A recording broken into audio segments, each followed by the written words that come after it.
ಇಲ್ಲ ಇಲ್ಲ ಇಲ್ಲ ಹಾಗಲ್ಲ. ಕೆಲವು ಸಬ್ಜೆಕ್ಟ್ಗಳು ಈಗ ಪ್ಯಾನ್ ಇಂಡಿಯಾ ಅಂದ್ರೆ ಅರ್ಥ ಏನು ಆಕ್ಚುಲಿ ನಿಜ ಹೇಳ ನಿಮ್ಗೆ. ನಿಜವಾದ pan India cinema first Indian ಆಗಿರೋದಂದ್ರೆ ಅದು ಪುಷ್ಪಕ ವಿಮಾನ, ಕರೆಕ್ಟ್ ಅಲ್ವಾ?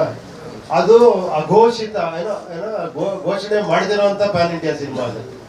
ಅದು ಎಲ್ಲಿ ಬೇಕಾದ್ರೆ ರಿಲೀಸ್ ಮಾಡೋದು, ಯಾವ ಲ್ಯಾಂಗ್ವೇಜ್ ಬೇಕಾದ್ರೆ ರಿಲೀಸ್ ಮಾಡ್ಬೋದಲ್ವಾ? ಆಡಿಯೋನೇ ಇಲ್ಲ ಅದಕ್ಕೆ. ಅದಾದ್ರ ಮೇಲೆ ಏನಾಯ್ತು, ಕೆಲವು ಸಬ್ಜೆಕ್ಟ್ಗಳು ಕೆಲವು ಈ ನಮ್ಮ ಕನ್ನಡದಲ್ಲೇ ಮಾಡ್ತೀವಿ ಅಂತ ಅದು ಪ್ರೊಡ್ಯೂಸರ್ ಡಿಸೈಡ್ ಮಾಡೋದು. ಈ ಸಬ್ಜೆಕ್ಟ್ ನಾನು ಕನ್ನಡದಲ್ಲಿ ಮಾಡ್ತೀನಿ, ಚೆನ್ನಾಗಾದ್ರೆ ನಾನು ಬೇರೆ ಲ್ಯಾಂಗ್ವೇಜ್ ಡಬ್ ಮಾಡ್ತೀನಿ ಅನ್ನೋರು, ರೀಮೇಕ್ ಮಾಡ್ತೀನಿ ಆ ಕಾಲ ಇತ್ತು.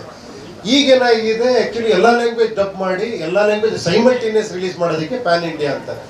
ಕೆಲವ್ರಿಗೆ ಆ ವಿಶ್ವಾಸ ಇರುತ್ತೆ, ನಾನು ಎಲ್ಲ ಲ್ಯಾಂಗ್ವೇಜಲ್ಲೂ ಮಾಡ್ತೀನಿ, ಇದು ವರ್ಕೌಟ್ ಆಗುತ್ತೆ ಅಂತ, ಅದಕ್ಕೆ ಪ್ಯಾನ್ ಇಂಡಿಯಾ ಅಂತಾರೆ ಅಷ್ಟೇ, ಇನ್ನೇನಿಲ್ಲ. ಸೊ ಪ್ಯಾನ್ ಇಂಡಿಯಾ ಅನ್ನೋದ್ರಿಂದ ಕನ್ನಡ ಇಂಡಸ್ಟ್ರಿ ಇದಾಗ್ತಿದೆ, ಅದೆಲ್ಲ ತಪ್ಪದು ಆಕ್ಚುಲಿ. ಕೆಲವರು ಪ್ಯಾನ್ ಇಂಡಿಯಾ ಅಂದ್ರೆ ಕೆಲವರು ಲೋಕಲ್ ಕನ್ನಡದಲ್ಲೇ ಮಾಡ್ತಾರೆ, ಆ ಥರ ಅದು.